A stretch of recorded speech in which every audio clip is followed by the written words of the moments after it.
बहुत है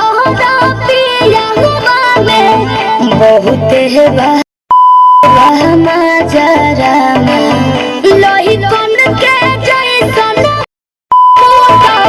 सट जाले बाजारा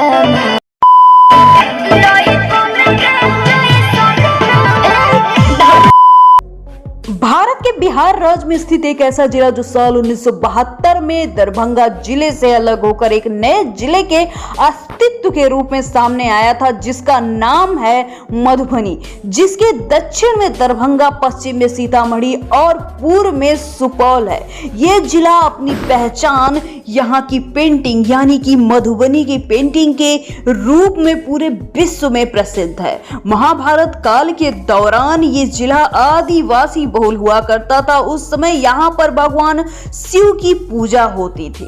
कहा जाता है कि भगवान राम और सीता का यहाँ पर बहुत ही गहरा संबंध है।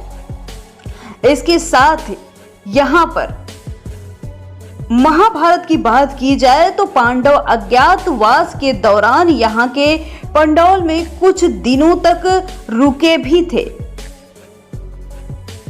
यहाँ की सबसे प्रसिद्ध चीज यानी कि मधुबनी पेंटिंग की तो कहा जाता है कि मिथिला के साम्राज्य में राजा जनक ने अपनी बेटी माता सीता के लिए राजकुमार राम से शादी के उपलक्ष्य में ये पेंटिंग बनवाई थी, जैसा कि हिंदू महाकाव्य में रामायण में दर्शाया गया है। इन चित्रों ने पहले ये शुभ घटना का दृश्य का सबसे पहले प्रतिनिधित्व किया था।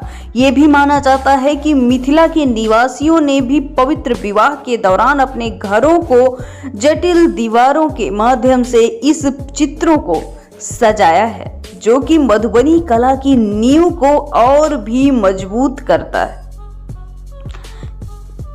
मधुबनी बिहार के 38 जिलों में से एक है और ये दरभंगा प्रमंडल का हिस्सा है। इसके साथ ही इसकी उत्तर दिशा में नेपाल पड़ता है। मुख्य भाषा की बात की जाए तो यहाँ पर मैथिली बोली जाती है। इसके साथ ही मुख्यालय इसका मधुबनी ही है। कुल क्षेत्रफल की बात की जाए तो 3501 किलोमीटर स्क्वायर है।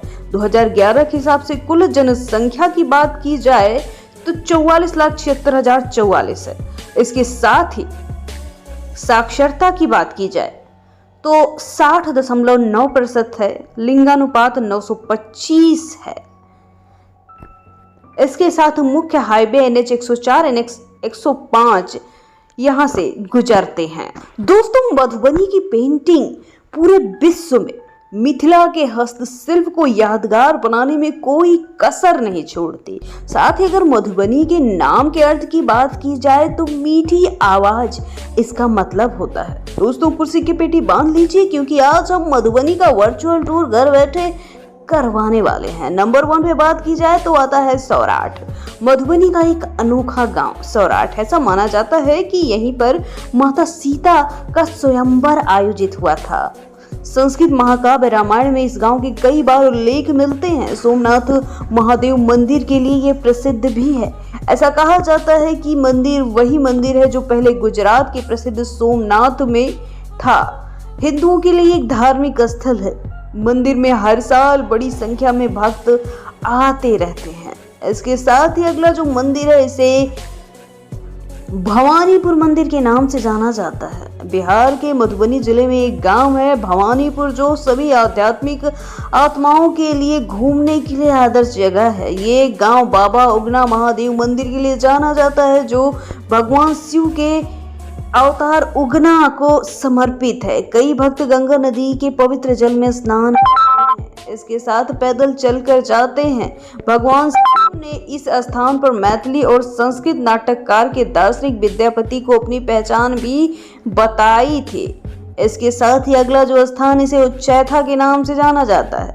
उच्चैथा जिले के बेनीपट्टी ब्लॉक में बसा उच्चैथा भगवती मंदिर है, जो देवी दुर्गा को समर्पित है। तुम्बे नदी के तट पर स्थित है। मंदिर के बारे में कहा जाता है ये वही स्थान है जहां दुर्गा ने प्रसिद्ध कवि कालिदास को उनके समर्पण और प्रतिभा के लिए पुरस्कार के रूप में आशीर्वाद दिया था। मंदिर की वास्तुकला इंडो आर्यन की प्रशंसा से बनाई गई है। जिज्ञासु आत्माएं और पुस्तक प्रेमी पास में स्थित कालिदास की पुस्तकालय में जा सकते हैं।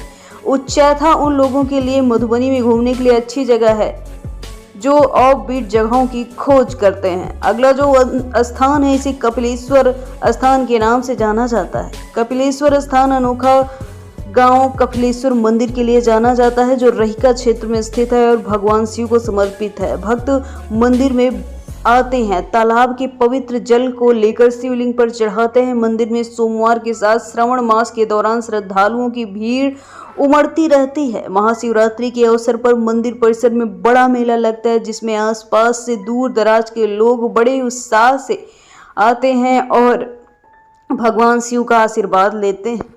अगला जो स्थान है इसे नगर किला के नाम से जाना जाता है। दरभंगा के तत्कालीन राजा श्री रामेश्वर सिंह द्वारा निर्मित नगर किला में शाही परिवार का निवास स्थान था। 1934 में आए विनाशकारी भूकंप के बावजूद किले के अवशेष निर्माण की वस्तुओं की उत्कृष्टता को दर्शाता है। नौलखा पैलेस के नाम से भी इसे जाना जाता है। नौलखा पैलेस के नाम से इसे जाना जाने की वजह से सौंदर्य पृष्ठभूमि और इंस्टा तस्वीरें क्लिक करने के लिए अच्छी खासी जगह है। परिसर में एक दुर्गा भवन भी है, साथ ही एक मंदिर भी है जो देवी काली को समर्पित है। मधुबनी में सबसे अच्छी घूमने वाली जगहों में से एक है।